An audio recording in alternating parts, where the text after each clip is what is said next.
حضرت ابو ہریرہ رضی اللہ تعالیٰ عنہ ایک مرتبہ درس حدیث دے رہے تھے۔ اس دوران اعلان فرمایا کہ ہر قاطع رحم یعنی رشتہ داروں سے تعلقات توڑنے والا ہماری اس مجلس سے اٹھ کر چلا جائے۔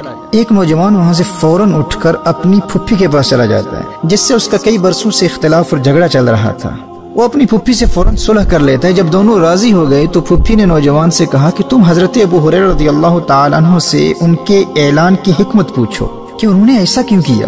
جب اس نوجوان نے حاضر ہو کر پوچھا تو حضرت ابو ہریرہ رضی اللہ تعالیٰ عنہ نے ارشاد فرمایا، میں نے نبی کریم صلی اللہ تعالیٰ علیہ وآلہ وسلم سے یہ سنا ہے کہ جس قوم میں قاطع رحم ہو اس پر اللہ جل وعلا کی رحمت کا نزول نہیں ہوتا۔ غور کرنا میرے بھائی اور میری بہنوں، اگر آپ ایسی مجلس میں بیٹھے ہوئے ہیں جہاں کوئی ایسا شخص موجود ہو جو اپنے کسی رشتہ دار سے ناراض ہو، قطع رحمی کرنے والا ہو، رشتہ توڑنے والا ہو، تو اس کی موجودگی کی وجہ سے اس تمام محفل پر اللہ جل وعلا کی رحمت نازل نہیں ہوتی۔ تو آپ کا کیا خیال ہے، اگر آپ خود اس گناہ میں مبتلا ہوں، اپنے کسی رشتہ دار سے رشتہ توڑ چکے ہوں، تو کیا آپ خود اللہ کی رحمتوں سے محروم نہیں رہیں گے؟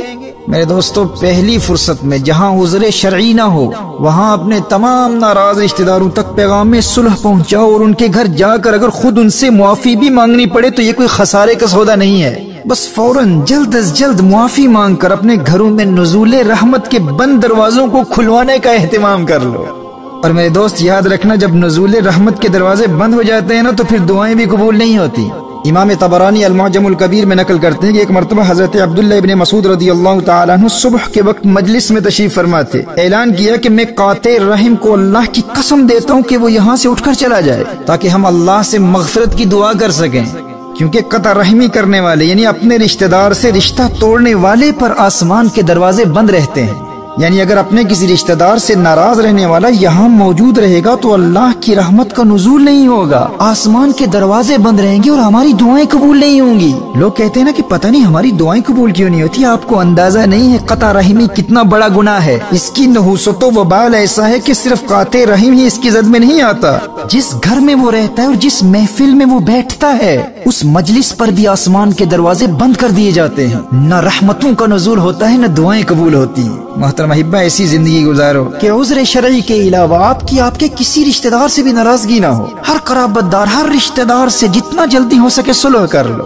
آپ اپنے دل کو ایسا ہلکا محسوس کریں گے اور قلبی طمانینت اور سکینہ اور رحمتوں کے نزول کی ایسی برسات ہوگی کہ آسمان سے رحمتوں کے دروازے بھی کھل جائیں گے۔ جو مانگیں گے اللہ تعالیٰ آپ کے گمان سے بھی زیادہ آپ کو عطا فرمائے گا۔ صحیح بخاری اور صحیح مسلم کی حدیث حضرت عائشہ رضی اللہ تعالیٰ عنہ روایت فرماتی ہیں، نبی کریم صلی اللہ تعالیٰ علیہ وآلہ وسلم نے ارشاد فرمایا، الرحم متعلقة بالعرش تقول من وصلني وصله الله ومن قطعني قطعه الله۔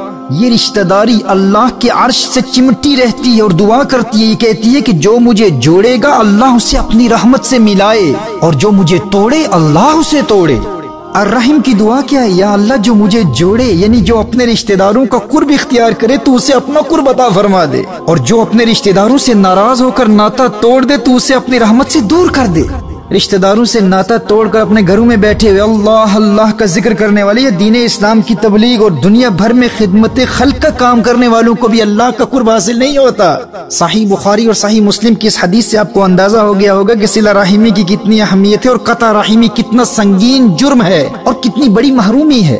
سنیے سنن نبی داؤد اور ترمذی کی حدیث، نبی کریم صلی اللہ تعالی علیہ وآلہ وسلم نے ارشاد فرمایا کہ اللہ ارشاد فرماتا ہے کہ میں اللہ ہوں، میں رحمان ہوں، خلقت الرحم، میں نے رشتہ داری کو تخلیق کیا، عربی میں رشتہ داری کو رحم کہتے ہیں، وشققت لها اسما من اسمی، فرمایا میں نے رشتہ داری کو اپنے نام رحمان کے مادہ سے نکال کر اس کو رحیم کا نام دیا۔ یعنی رشتہ داری اللہ کو اتنی پیاری ہے کہ اپنے نام رحمان سے نکال کر اس کا نام رحیم رکھا، اور پھر فرمایا ومن وصلها وصلته ومن قطعها قطعته، جو اسے جوڑے گا میں اسے جوڑوں گا، جو اسے توڑے گا میں اسے توڑوں گا۔ یعنی جو اپنے رشتہ داروں سے قطع رحمی کرتے ہوئے ان سے دور ہو جائے گا وہ میرا قرب حاصل نہیں کر سکتا۔